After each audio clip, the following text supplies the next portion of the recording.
ก็เข้าสู่ขั้นตอนการบริจาคกระจกตาบริจาคดวงตาค่ะแต่ว่าถึงแม้เราเก็บดวงตามาทั้งลูกแต่ส่วนที่ใช้ก็คือ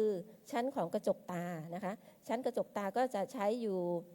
กระจกตามีอยู่5ชั้นจะใช้ชั้นที่1ถึง2หรือ3ถึง5แล้วแต่ว่าพยาธิสภาพของโรคตาเกิดขึ้นตรงจุดไหนนะคะแล้วก็มันมีความละเอียดซับซ้อนในการรักษาหลายอย่างนะคะแล้วก็สิ่งที่พยาบาลที่ตึกจะสามารถดูแลท่านได้หรือผู้บริจาคดวงตาหรือว่าผู้เปลี่ยนถ่ายกระจกตานะคะดูแลผู้มาปลูกถ่ายกระจกตาก็คือเราจะจัดสิ่งแวดล้อมให้สะอาดสงบนะคะเพื่อที่คนไข้จะได้พักผ่อนให้เต็มที่แล้วก็เป็นโซนที่สะอาดที่สุดนะคะในการเปลี่ยนถ่ายกระจกตาแล้วก็คนไข้หลังจากที่เปลี่ยนถ่ายกระจกตาก็จะต้องได้รับการดูแลที่ใกล้ชิดจากการต้องหยอดยาบ่อยๆนะคะ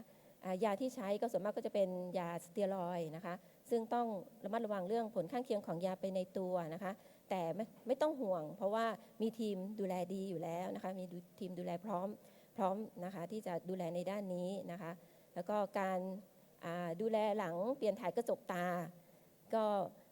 ก็คือสิ่งที่สำคัญก็คือป้องกันไม่ให้เกิดการติดเชื้อนะคะแล้วก็ทางโน้นก็จะมีการให้สุขศึกษาวิธีการดูแลค่ะแต่ถ้ารายละเอียดแทรกซ้อนรายละเอียดที่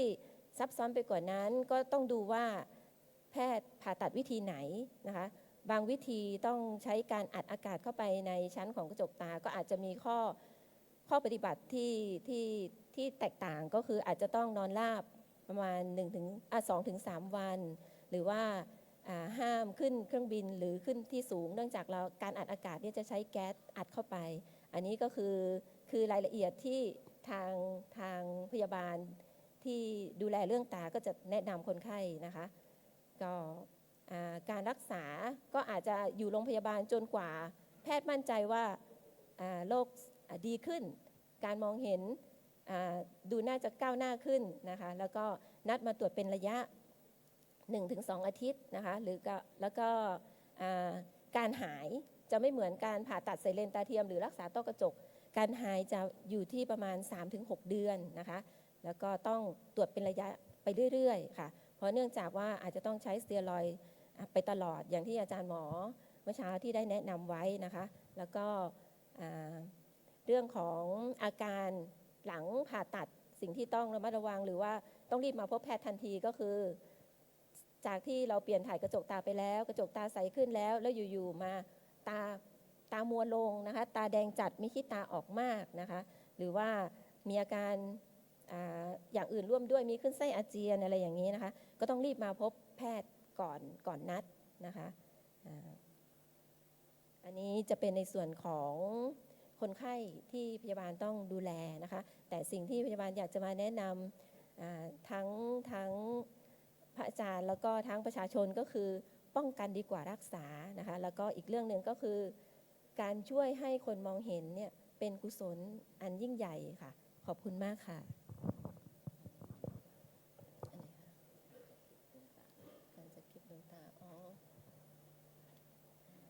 ในส่วนของการจัดเก็บดวงตานะคะที่โรงพยาบาลลำปางเราจะมีทีมอยู่แล้วนะคะก็คืออย่างที่น้องพิสมัยได้พูดไปเนาะถ้าเกิดว่ามีผู้ป่วยเสียชีวิตเนาะก็จะมีทีมโทรประสานไปที่อาจารย์จักษุแพทย์นะคะก็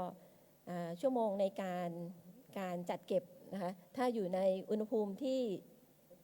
อุณหภูมิห้องจะอยู่ได้ดวงตาจะอยู่ได้6 ชั่วโมงนะคะแล้วก็ถ้าเกิดว่าอยู่ในอุณหภูมิที่เย็น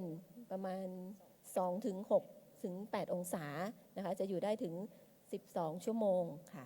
แล้วก็การจัดเก็บนี่ก็คือว่าอาจารย์จะเย็บอย่างละเอียดนะคะเราจะใส่ลูกแก้วเข้าไปทดแทนจากตาที่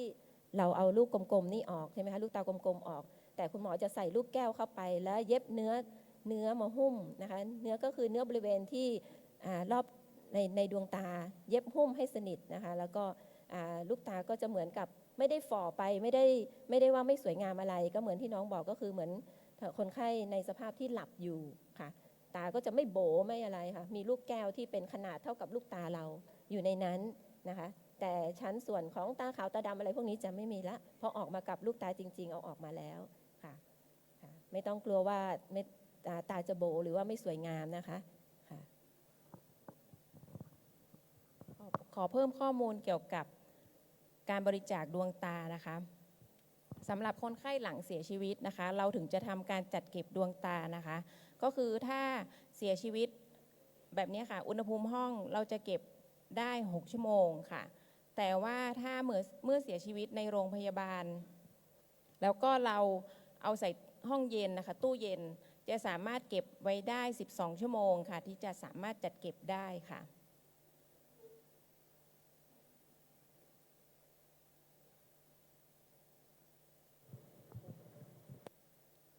สำหรับเมื่อมีเคสของการบริจาคอวัยวะเกิดขึ้นนะคะ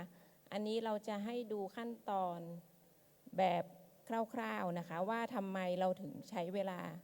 นานแล้วก็ประมาณ1-2 วันกว่าจะได้ทำการผ่าตัดนะคะแต่ทุกอย่างเนี่ยเราจะทำในหอผู้ป่วยในโรงพยาบาลนะคะเราจะไม่ทำการจัดเก็บข้างนอกค่ะคือเมื่อเราได้คนไข้ที่เป็นคนไข้บริจาคอวัยวะและสมองตายแล้วก็เราควบคุมเกี่ยวกับแลบความดันชีพจรทุกอย่างได้นะคะก็คือการจะมีการเจาะเลือดเลาะต่อมน้ำเหลืองนะคะทุกอย่างข้างเตียงหมดจะไม่มีการย้ายออกจากตึกนะคะ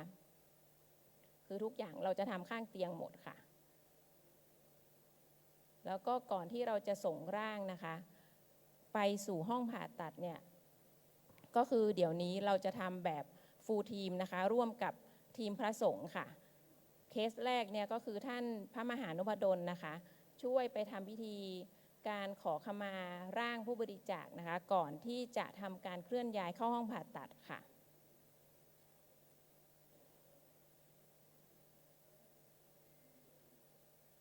อันนี้นะคะเราต้องเอาไปทั้งเตียงนะคะเพราะว่า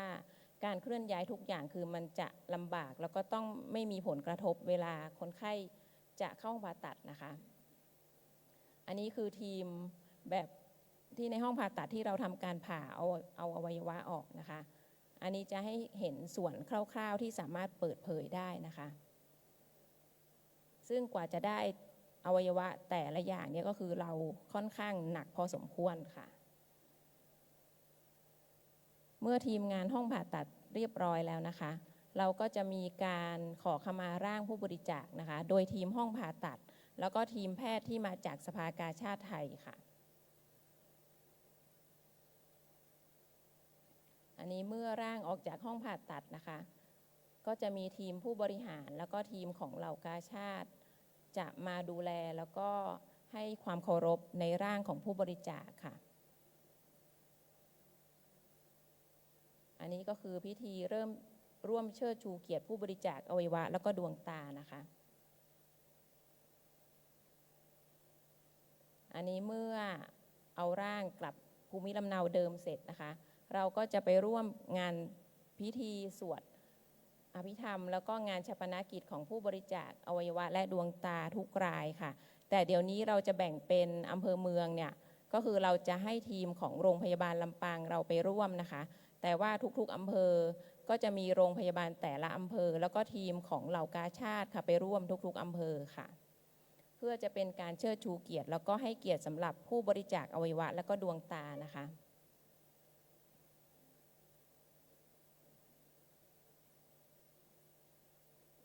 แล้วก็อันนี้คือเบื้องหลังของเรานะคะทุกครั้งเนี่ยเราจะมีทีมของตำรวจนำทางนะคะซึ่งมาจากกองบังคับการทางหลวงนะคะคือมาช่วยนำทางทุกๆเคสค่ะเพราะเราจะต้องนำทางทั้งทีมแพทย์ที่มาผ่าตัดแล้วก็อวัยวะนะคะกลับสู่สภากาชาดไทยอย่างปลอดภัยแล้วก็ได้ตามเวลาที่ทางสภากาชาดไทยกำหนดค่ะ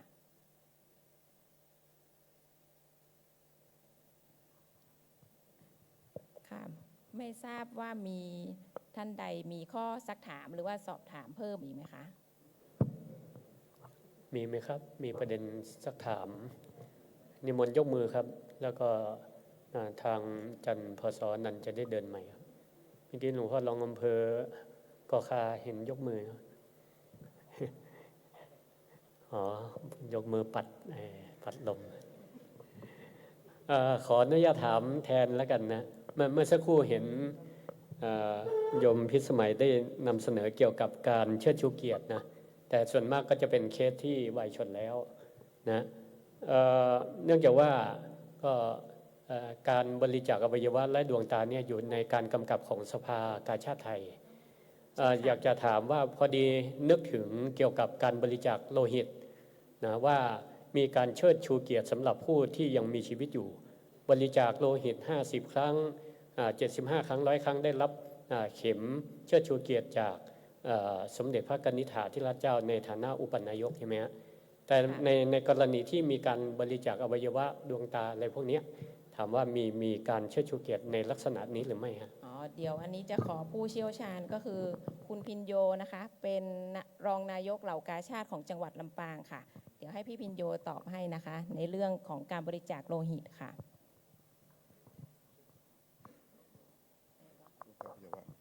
คุณถามเรื่องโลหิตที่ว่าได้เข็มอย่างกับโหด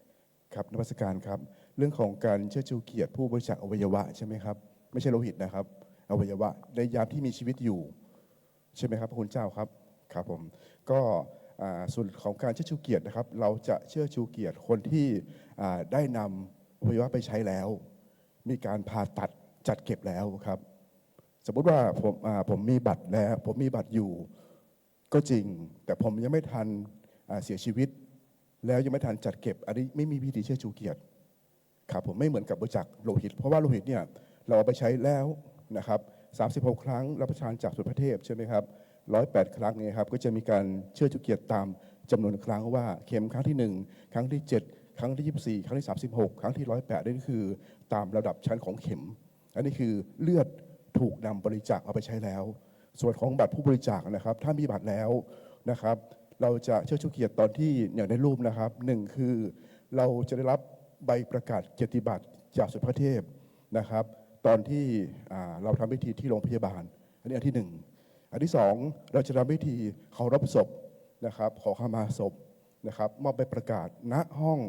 นิติเวชของโรงพยาบาลลำปางเลยอันที่1อันที่2การร่วมสวดพระพิธรรมหรือชาปนกิจศพหรือพระราชทานเพลิงศพนี้เราไปร่วมทุกครั้งร่วมกับโรงพยาบาลลำปางอันนี้อันที่3นะครับอันที่4สมาชิกนะครับ1 คน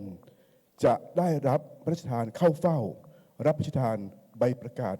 เกียรติคุณจากกรมสมเด็จพระเทพ1 ท่านครับอันนี้คือสิทธิในการที่เข้าเฝ้า1 ท่านต่อ1 ผู้บริจาคนะครับก็จะมีการประกาศว่าใน 2-3 ปีนี้มีผู้บริจาคที่เสียชีวิตแล้วนำดวงตานำอวัยวะนั้นไปใช้ก็จะรวบรวมกันพร้อมกับน่าจะรับที่กรุงเทพที่สภากาชาดไทยครับ1 ท่านอันที่2คือเราจะมีพิธีทำบุญนะครับประจำปีให้กับผู้บริจาคดวงตาและอวัยวะที่กรุงเทพที่สภากาชาดไทยทุกปีและจะมีการเอ่ยรายชื่อของทุกคนที่บริจาคทั้งดวงตาและอวัยวะครับผมอันนี้คือสิ่งที่ทางการเชิดชูเกียรติจากที่ได้นำไปใช้แล้วนะครับเมื่อกี้ขออนุญาตขยายความนิดนึงว่าที่อาจารย์บอกว่าแววตาของผู้สูญเสียลูกพ่อแม่ญาติพี่น้องนะครับจากความโศกเศร้าในวันนั้นแต่กลับกลายเป็นความปิติสุขความอิ่มสุขนะครับที่ได้เห็นลูกเขาได้ทำบุญในการต่อชีวิตให้กับคนอีกหลายๆคนไม่ใช่เฉพาะคนที่เจ็บป่วยเท่านั้นนะครับแต่ชีวิตใหม่ของครอบครัวเขาของพ่อแม่เขาของพี่น้องเขาลูกหลานเขาก็ได้มีชีวิตใหม่จากน้ำตาร้อนมันกลับกลายเป็นน้ำตาเย็นเป็นน้ำตาแห่งความปิติสุขอันนี้คือสิ่งที่ผมสัมผัสได้จากการที่อยู่ร่วมพิธีรดน้ำศพเกือบทุกครั้งที่มีการเคารพศพที่โรงพยาบาลลำปางนะครับและนี่คือสิ่งที่อยากจะสะท้อนเห็นว่าบุญที่พระคุณเจ้าได้ช่วยกันในวันนี้นะครับในการที่เป็นพระธรรมทูตก็ดีเป็นผู้ที่ส่งต่อเรื่องของการทำบุญครั้งสุดท้ายนั้นเป็นสิ่งที่ยิ่งใหญ่จริงๆนะครับสิ่งที่พวกผมได้ทำในฐานะที่เป็นสภากาชาดไทยก็ดีนะครับเรื่องของการคุยเรื่องของบุญและก็บาปเรื่องของบุญกุศลอาจจะไม่ลึกเท่ากับพระคุณเจ้านะครับแต่สิ่งวันนี้ที่ทางโรงพยาบาลก็ดีทางเหล่ากาชาดเองก็อยากจะขอเมตตาจากพระคุณเจ้าในการที่จะนำ ความรู้ในวันนี้เนาะรวมถึงสิ่งที่คนที่รอความหวังนะครับ วันนี้มากกว่า 10,000 คนที่รออยู่ บางคนรอไม่ไหวครับ ก็เสียชีวิตก่อน เพราะอย่างโรคหัวใจที่เปลี่ยนหัวใจที่ผ่านมาคือ ไม่สามารถที่จะรักษาได้โดยวิธีอื่น ต้องจากการเปลี่ยนหัวใจเท่านั้น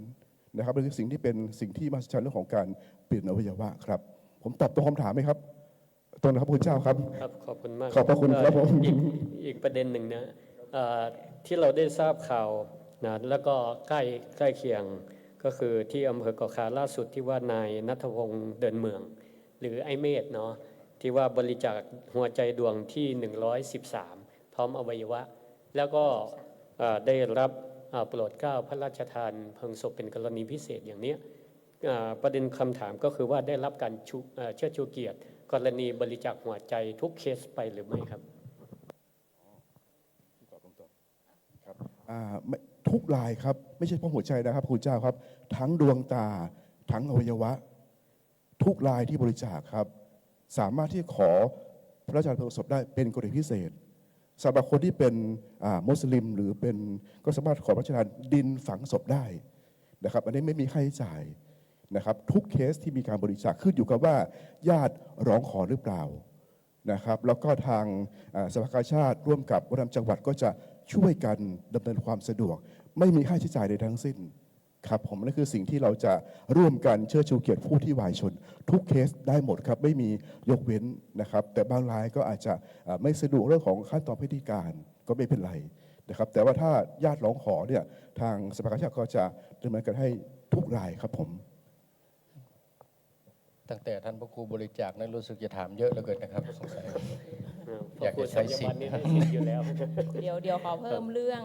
การขอพระราชทานเพลิงศพนะคะสำหรับในกรณีของบุคคลธรรมดาที่ขอพระราชทานเพลิงศพนะคะทางสำนักพระราชวังนะคะจะไม่ให้อยู่2 กรณีค่ะก็คือผู้ป่วยฆ่าตัวตาย และผู้ป่วยที่ค้ายาเสพติดค่ะอันนี้จะเป็นข้อยกเว้น2 ข้อนะคะ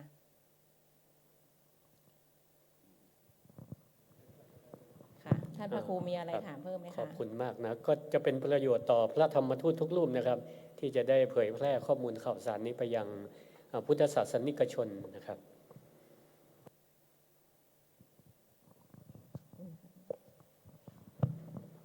ค่ะสำหรับตอนนี้มีคำถามเพิ่มไหมคะสามารถถามได้นะคะ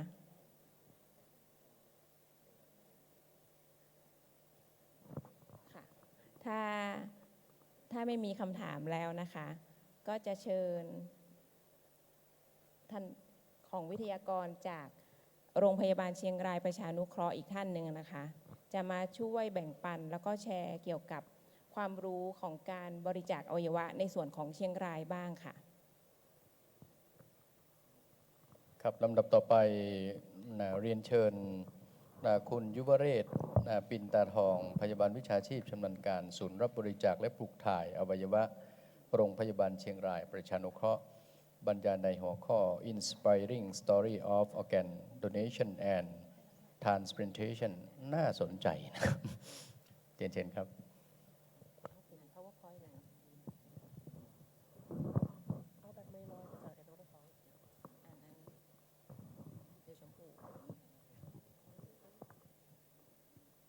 กราบนมัสการพระคุณเจ้านะคะแล้วก็ขอสวัสดีช่วงบ่ายๆผู้เข้าร่วมรับฟังการบรรยายทุกท่านนะคะก่อนอื่นต้องขอแนะนำตัวก่อนนะคะดิฉันนางสาวยุวเรศปินตาทองเป็นพยาบาลอยู่ที่ศูนย์รับบริจาคและปลูกถ่ายอวัยวะโรงพยาบาลเชียงรายประชานุเคราะห์ค่ะวันนี้รู้สึกได้เป็นเกียรติอย่างยิ่งนะคะที่ได้มาร่วมบรรยายให้กับพระทุกรูปฟังนะคะวันนี้ถือว่ามาแชร์ประสบการณ์นะคะแล้วก็เรื่องราวสตอรี่การได้มาเป็นพยาบาลอยู่ที่ศูนย์รับบริจาคและปลูกถ่ายอวัยวะค่ะเส้นทางการเป็นพยาบาลของการรับบริจาคและปลูกถ่ายอวัยวะนะคะเข้ากับธีมของวันนี้นะคะก็คือธรรมะจัดสรรค่ะแต่ว่าจัดสรรยังไงเดี๋ยวเราจะไปฟังในพาร์ทต่อไปนะคะ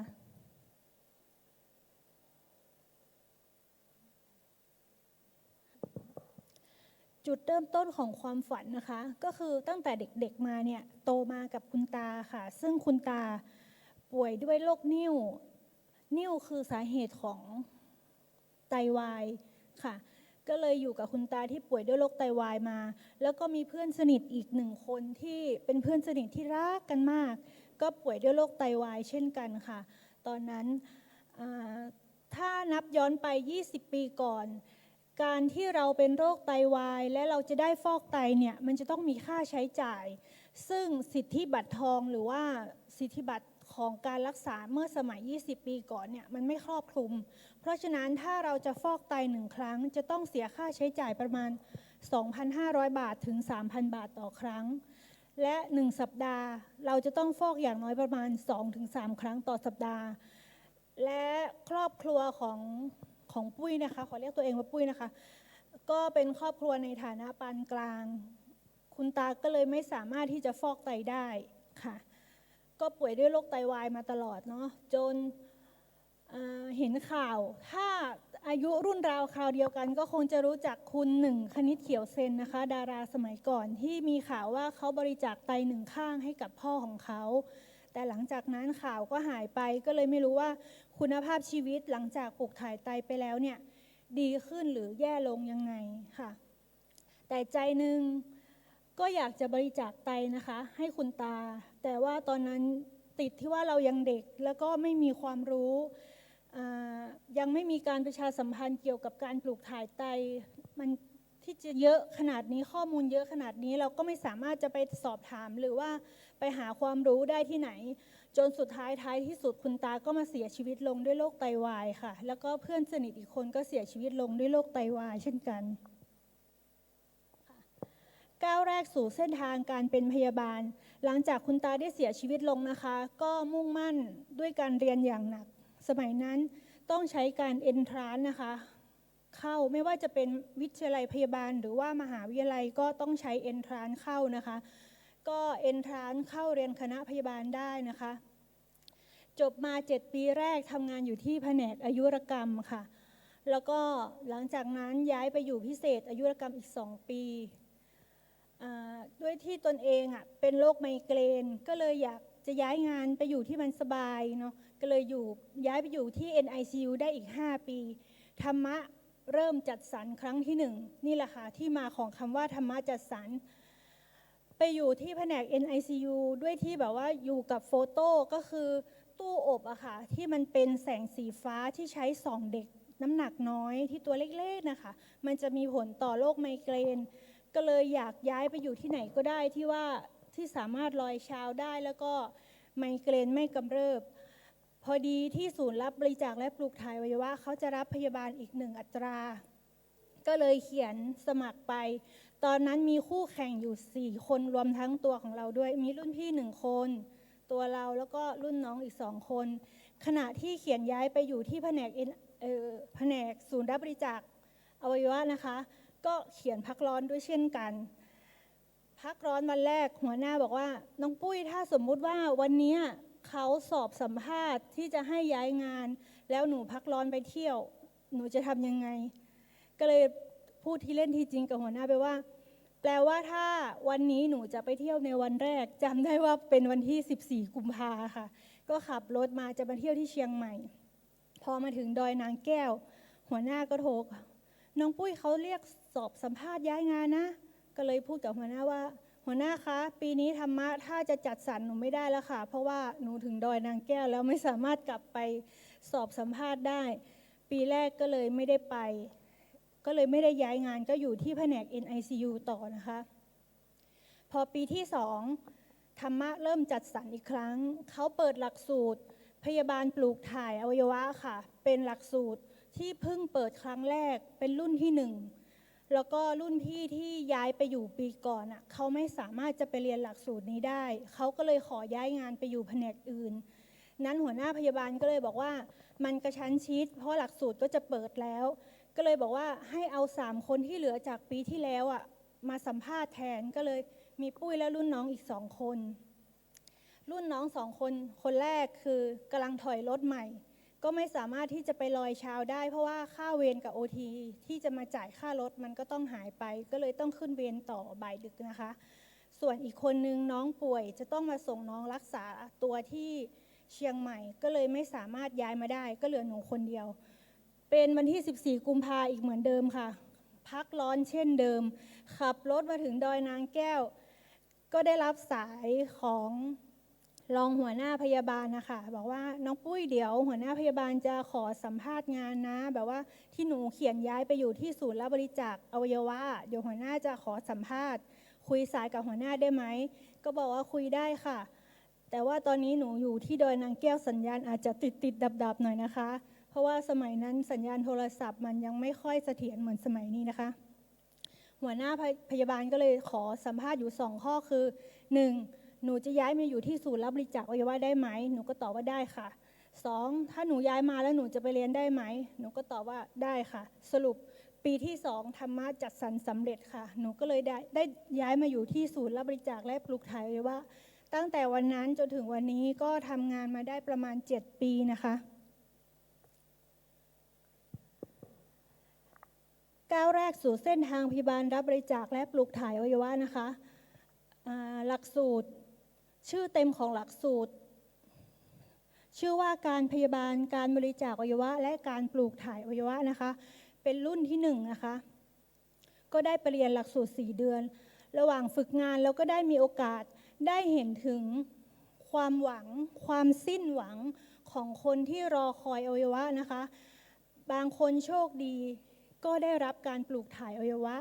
แต่บางคนโชคร้ายก็เสียชีวิตไปก่อนที่จะได้รับการปลูกถ่ายอวัยวะค่ะนับตั้งแต่นั้นมาก็ตั้งใจอย่างแน่วแน่นะคะว่าจะเป็นพยาบาลที่จะช่วยให้ได้รับโอกาสในครั้งที่2ของชีวิตค่ะบทบาทอันท้าทายหลังจากเรียนจบหลักสูตร4 เดือนมาก็มาทำงานอยู่ที่ศูนย์รับบริจาคและปลูกถ่ายอวัยวะนะคะงานมีหน้าที่อยู่2 ส่วนก็คือ 1. การขอรับบริจาคอวัยวะและการดูแลผู้ที่ได้รับการปลูกถ่ายอวัยวะค่ะการขอรับบริจาคอวัยวะเราต้องเป็นคนกลางในการไปเจรจาขอรับบริจาคอวัยวะจากญาติผู้ป่วยสมองตายซึ่งก่อนจะไปเนี่ยต้องไหว้ตั้งแต่หิ้งพระในห้องทำงานนะคะบนบานศาลกล่าวว่ารอบนี้ถ้าหนูไปขอนะขอให้หนูเจรจาสำเร็จเพราะอย่างน้อยเราจะรู้แล้วว่าถ้าเราเจรจาสำเร็จจะมีคนที่ได้รับโอกาสในครั้งที่2ของชีวิตเนี่ยอย่างน้อย4 ท่านค่ะแต่มันก็มีหลายครั้งที่แบบว่าเอาใจลงไปเล่นด้วยกับเหตุการณ์นะคะทำให้แบบน้ำตาลื่นเห็นเขาสูญเสียแต่กับอีกใจหนึ่งก็มีความปิติยินดีกับญาติคนที่ได้รับการปลูกถ่ายอวัยวะค่ะเคยมีเหตุการณ์หนึ่งที่แบบมีผู้ป่วยสมองตายอยู่ที่ตึก ICU ทรมานะคะพยาบาลแจ้งมาว่าพี่ปุ้ยมาเจรจาขอรับบริจาคอวัยวะให้หน่อยก็ไปเจรจาพ่อแม่ให้หมดทุกคนแล้วก็ไปเตรียมเอกสารอยู่ที่ศูนย์สักพักโทรกลับมาอีกพี่ปุ้ยตอนนี้มีเพื่อนคือเพื่อนของผู้ป่วยสมองตายอะค่ะไม่ยินยอมบริจาคดูเหมือนท่าทางจะโกรธมากอารมณ์ไม่ดีพูดไม่ดีกับพยาบาลพี่ปุ้ยช่วยมาคุยหน่อยได้ไหมแต่ขออย่างระวังเขาต่อยเอานะคะอย่างเงี้ยค่ะเขาก็บอกอย่างนี้เนาะแล้วก็ว่าไม่เป็นไรเดี๋ยวพี่ขึ้นไปก็เลยขึ้นไปเจรจากับเพื่อนซึ่งจริงๆแล้วถ้าตามกฎหมายเพื่อนไม่มีสิทธิ์ที่จะมาห้ามหรือลงนามในการยินยอมบริจาคอวัยวะนะคะแต่ถ้ามันมีเหตุการณ์แบบนี้มันเหมือนไปสร้างความท็อกซิกให้กับญาติว่าการที่เขาลงนามบริจาคเขาทำผิดหรือทำถูกกันแน่เราไม่อยากให้เกิดเหตุการณ์นั้นเราก็เลยไปเจรจากับเพื่อนแล้วก็บอกสวัสดีค่ะเป็นพยาบาลอยู่ที่ศูนย์รับบริจาคอวัยวะนะคะตอนนี้คุณเพื่อนใจเย็นๆก่อนนะคะที่ไม่ยอมบริจาคเพราะว่าคุณเพื่อนเป็นเพื่อนของผู้ที่จะบริจาคใช่ไหมคะตอนนี้เลยรู้สึกว่าเราสูญเสียเราถึงไม่ยินยอมแต่ถ้ามองกลับกันวันนี้คุณเพื่อนลองคิดดูว่าถ้าเราเป็นฝั่งของพ่อหรือเป็นฝั่งของสามีผู้ที่จะได้รับไตหรือว่าตาของผู้ป่วยที่นอนอยู่ตรงนี้ คุณเพื่อนลองกลับความคิดกันดูนะคะว่า ลูกเราที่กำลังตาบอดภรรยาเราเนี่ยที่กำลังเป็นไตวายระยะสุดท้ายกำลังจะได้ตาไปปลูกถ่ายกำลังจะได้ไตไปปลูกถ่าย แต่มีเพื่อนของผู้ป่วยสมองตายคนหนึ่งไม่ยินยอม ถ้าคุณเพื่อนเป็นพ่อหรือเป็นสามีของผู้ที่รอคอย คุณเพื่อนจะยินยอมบริจาคไหมคะ ในที่สุดเขาก็สงบสติอารมณ์ลง แล้วก็ยินยอมบริจาค การเป็นพยาบาลบริจาคอวัยวะนี่มันต้องใช้ทั้งลูกล่อลูกชน ใช้เทคนิคหลาย ๆ อย่าง แต่ไม่ใช่ว่าที่เราจะไปเจรจาทุกเคสจะได้ เคสที่ไม่ได้ก็มีค่ะ ปาฏิหาริย์แห่งชีวิต อันนี้ก็คือ2เคสที่ไปเจรจามาได้นะคะ เคสแรกเป็นเด็กหนุ่มวัย 18 ปี ชวนครอบครัวทั้งครอบครัวค่ะมาบริจาคอวัยวะที่โรงพยาบาลเชียงรายประชานุเคราะห์ของเรา หลังจากนั้นไม่นานเนาะเป็นพยาบาลที่ทำงานด้วยความท้าทายและกดดันนะคะอย่างที่บอกก่อนจะออกไปขอรับบริจาคอวัยวะนี่ไหว้ตั้งแต่ประตูห้องศูนย์ไปเลยค่ะ บนบานศาลกล่าวว่าถ้าลูกไปขอที่ขอให้ลูกขอได้เพราะอย่างน้อยก็4ชีวิตที่จะได้รับโอกาสครั้งที่2ในชีวิตนะคะแล้วก็อวัยวะเพียง1ชิ้นสามารถสร้างปาฏิหาริย์ให้กับอีก1ชีวิตได้อันนี้คือจริงค่ะและโดยส่วนตัวเวลาถ้าจะไปเจรจาขอรับบริจาคอวัยวะก็จะพูดแทนตัวเองว่าคุณพ่อคะคุณแม่คะวันนี้พยาบาลขอเป็นสะพานบุญมาให้ข้อมูลเกี่ยวกับการบริจาคอวัยวะดวงตานะคะอย่างเงี้ยค่ะ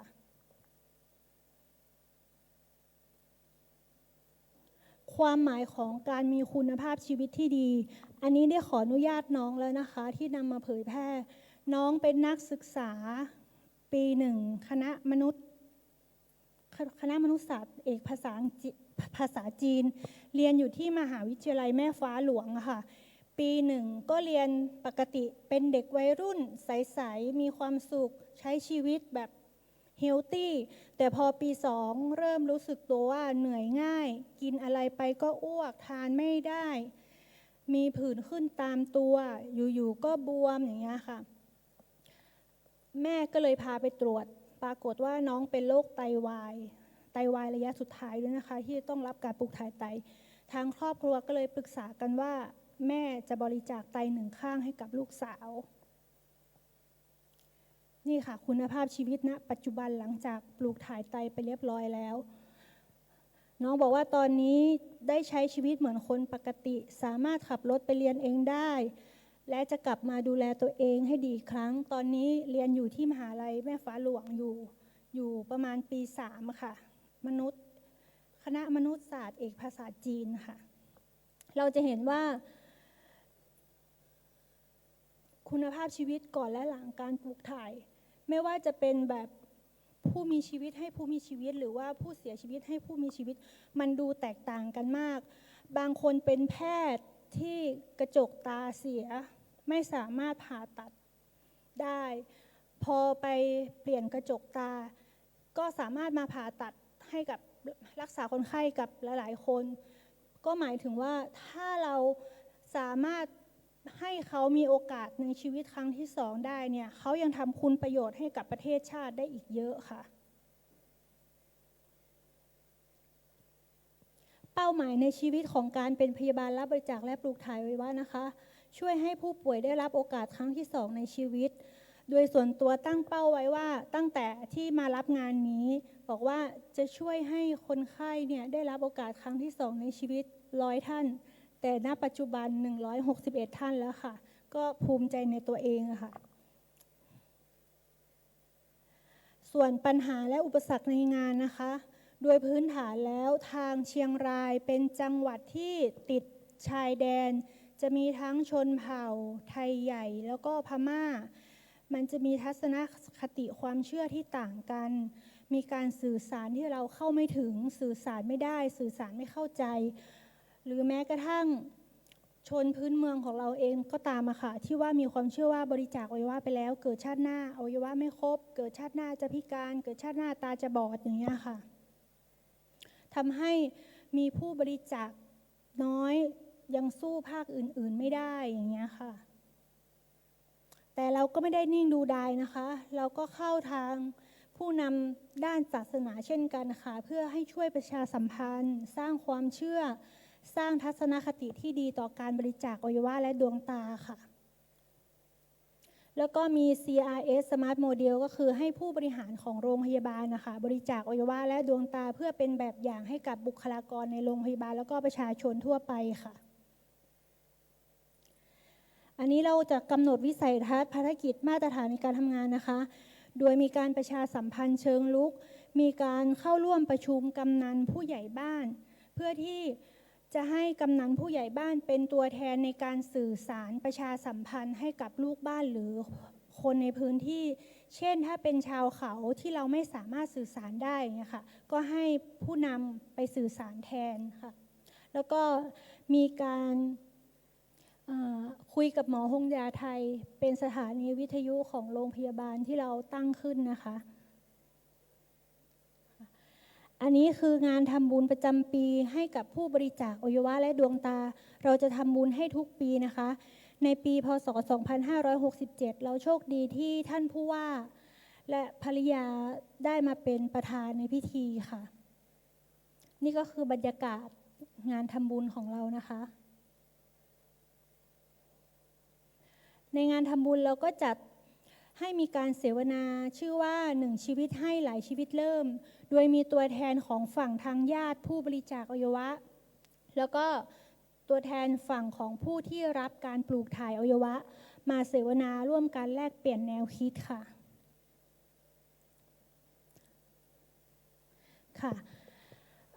อันนี้ก็ขอเป็นปุจฉานะคะก็คือพยาบาลเจ้าปัญหาเป็นคำถามที่ว่าเวลาไปเจรจาแล้วก็เจอบ่อยที่สุดเชื่อว่าพยาบาลหรือพยาบาลทีซีก็น่าจะเจอคำถามคล้ายๆกันนะคะ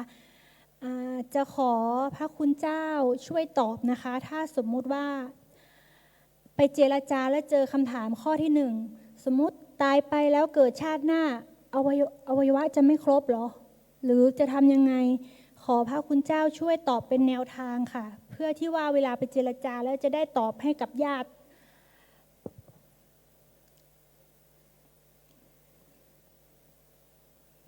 นี่เป็นคำถามจากพยาบาลถามพระคุณเจ้าใช่ไหมครับ ใช่ค่ะเดี๋ยวในช่วงเบรกสุดท้ายก่อนที่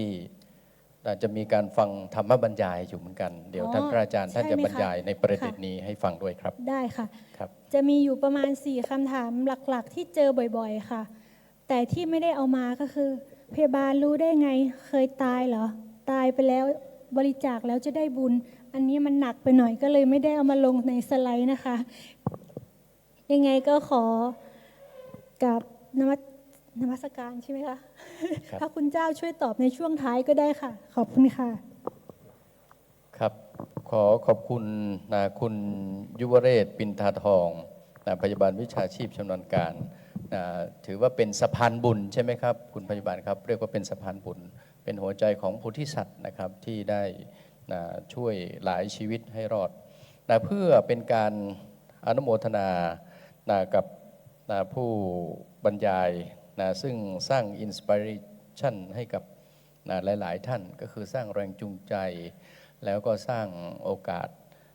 ดีๆมาแชร์ก็ขออนุโมทนาขอบคุณไว้ในโอกาสนี้ด้วยครับเพื่อต่อเนื่องกับประสบการณ์ตรงที่คุณพยาบาลได้ทำงานเรื่องของการปลูกถ่ายอวัยวะแล้วก็ท่านทราบไหมครับว่าพระสงฆ์ของเราหนึ่งรูปในที่นี้ท่านจะขออนุญาตทางมหาวิทยาลัยโดยเฉพาะท่านอาจารย์มหานุบดลก็ได้กราบอาราธนาท่านได้มาร่วม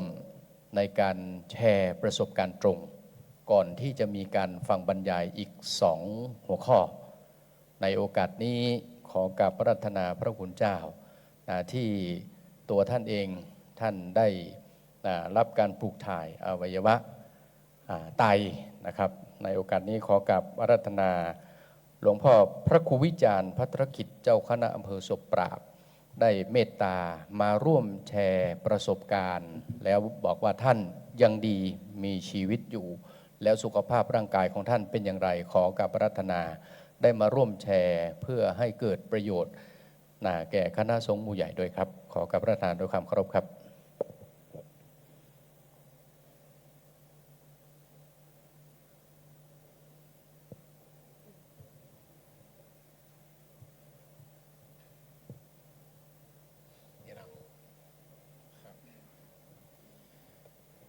ขอถวายความเคารพพระเดชพระคุณหลวงพ่อพระจินดารัตนาพรเจ้าหน้าจังหวัดลำปางที่เคารพอย่างสูงครับหลวงพ่อรองเจ้าหน้าจังหวัดหลวงพ่อเจ้าอำเภอทุกอำเภอนะครับเรียนคณะสงฆ์ทุกรูปนะครับที่เข้ารับการอบรมในวันนี้เจริญพรท่านคุณหมอทุกท่านนะครับอาตมาภาพวันนี้เสียงแหบเลยครับเนื่องจากว่าได้รักษาตัวเมื่อปี 2542 ครับประมาณเดือนพฤศจิกา แล้วก็ฟอกไตครับไตวายมารักษาตัวที่โรงพยาบาลศูนย์อยู่ประมาณ10 กว่าวันล้างไตนะครับล้างไตจากนั้นคุณหมอส่งไปรักษาตัวที่โรงพยาบาลสงฆ์ที่กรุงเทพเมื่อปี 2542 ฟอกไตอยู่ประมาณ3 เดือนพอดีครับ3 เดือนกับ1 วันช่วงจังหวะที่โรงพยาบาล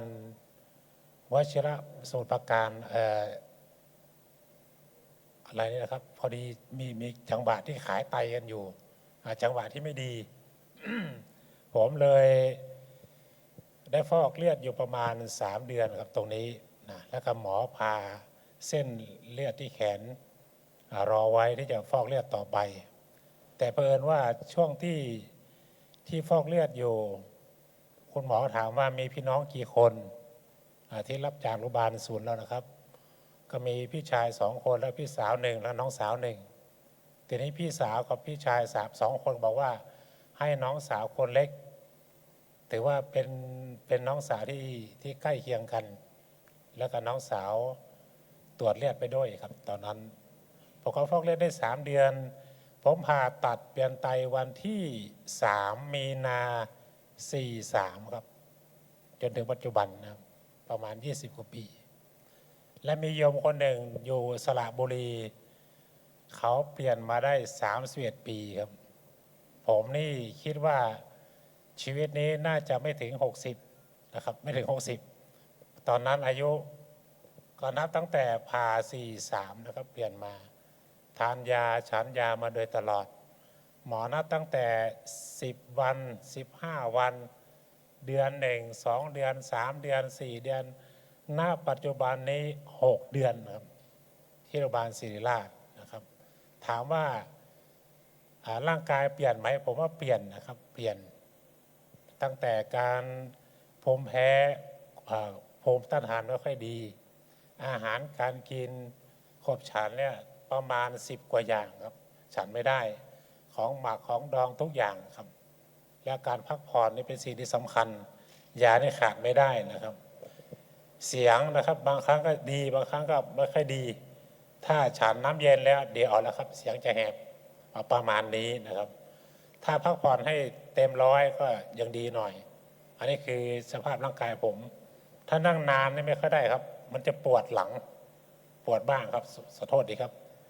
แต่ที่ผ่าตรงที่ขวาเนี่ยครับข้อไตน้องสาวให้เนี่ยหมอจะผ่าลักษณะเป็นเคียวนะครับไม่ได้ตรงนะผ่าลักษณะเป็นรูปเคียวเกี่ยวเข้านะครับประมาณนั้นปัจจุบันนี้น้องสาวผมก็ยังอยู่ที่บ้านครับแข็งแรงดีแล้วก็ปีหนึ่งหมอจะขอผลเลือดเอาไปตรวจที่บาลศิริราชนะครับเอาผลเลือดไปสำหรับผมนี่4 เดือน5 เดือน6 เดือนก็ไปตรวจครั้งหนึ่งตอนนี้ทำเรื่องขอย้ายตัวเองมารักษาที่โรงพยาบาลเชียงใหม่ครับเพราะว่าหมอว่าเรานานแล้ว20 กว่าปีเวลาเดินทางไปมันไกลครับตั้งแต่นั่งรถส่วนตัวนั่งรถทัวร์นั่งรถไฟนั่งเครื่องบินทุกอย่างครับผมนั่งแล้วหมดเลยนั่งไปโรงพยาบาลที่โรงพยาบาลศิริราชนะครับบางทีก็นอนวัดบ้างนอนบ้านโยมบ้างนานเข้าเรารู้สึกว่าเกรงใจครับเกรงใจโยม โยมก็ดีมากครับโยมแต่ว่าเรานอนแล้วเมื่อก่อนตอนที่ฟอกเลือดนะครับเราฉันยาในประมาณ20 กว่าเม็ดครับหลวงพ่อครับขอโทษด้วยครับผมไปฉี่ห้องน้ำเนี่ยผมไม่อยากให้ใครตามไปด้วยครับกลิ่นยาเหม็นเต็มห้องน้ำหมดเลยครับยานี่แรงมากผมจำได้ว่าฉันยาประมาณ27 เม็ดต่อวันนะครับต่อวันนะครับ27 เม็ดตอนนี้จะไม่ได้ผ่านะครับหลวงพ่อครับตอนนี้ไม่ได้ผ่าน้ำต้องฉันห้ามเกิน100นะครับน้ำฉันน้อยปัสสาวะได้ไหมได้นิดหน่อยครับตรงนี้ก็เริ่มคันแล้วครับตรงนี้ก็เริ่มคันแล้วตอนที่ยังไม่ได้ผ่านะคันมากเป็นขี้เกลือเป็นอะไรนะครับต้องพระบางรูปลืมตัวครับลืมตัวแล้วเกาแล้วเดินออกมาเลือดได้พุ่งกระโชดเลยนะครับน่ากลัวมากครับนี่ครับตอนนี้อยู่นานไม่ได้ครับระวังตอนนี้อยู่นี่นะแต่ถ้าอยู่แขนนี่เดี๋ยวนี้เห็นพระไม่รู้มาหรือเปล่าครับพระโควัดนาทีวังกาลามครับท่านฟอกเลือดมาได้10 กว่าปีแล้วครับยังไม่ได้ผ่าเปลี่ยนครับหลวงพ่อครับวัดที่ประเสริมงามครับผมนี่ถือว่าเป็นคนโชคดีคนหนึ่งที่น้องสาวให้ไตณปัจจุบันนี้ผมก็ฉันยาเป็นประจำแล้วก็ไปที่ไหนก็มีโอกาสก็บรรยายให้ญาติโยมบ้างครับเกี่ยวกับการบริจาคอวัยวะต่างๆเหล่านี้นะครับปกติพระเราจะขอญาติโยมบริจาคสร้างวัดสร้างวาสร้างเสนาสนะวันนี้เจอคุณหมอครับขอให้เราให้บริจาคอวัยวะส่วนหนึ่งในร่างกายของเราผมว่าไม่ต้องกลัวครับร่างกายเป็นสิ่งที่เปลี่ยนถ่ายใหม่ได้ผมว่าเราเกิดมามันก็ต้องตายกับทุกคนหรอกอีกความจริงไม่ไปพ้นแต่ถ้าเราปรารถนาจะเกิดอีกผมว่าไม่ต้องปรารถนาแล้วครับเอาชาตินี้ชาติเดียวก็พอแล้วครับไม่ต้องแล้วขอโทษคุณหมอเลยครับบริจาคหัวใจไม่ได้เลยครับเพราะหัวใจถวายวัดแล้วครับ ถวายวัดแล้วครับผมขอประมาณนี้หลวงพ่อไม่ทราบครับผมครับขอนิมนต์ทุกรูปสาธุการพร้อมกันครับสาธุครับ ขอบคุณมากครับ ครับขอบพระคุณในเมตตาในการแชร์ประสบการณ์ของหลวงพ่อพระครูวิจารณ์พัฒนกิจเจ้าคณะอำเภอศพปราบครับ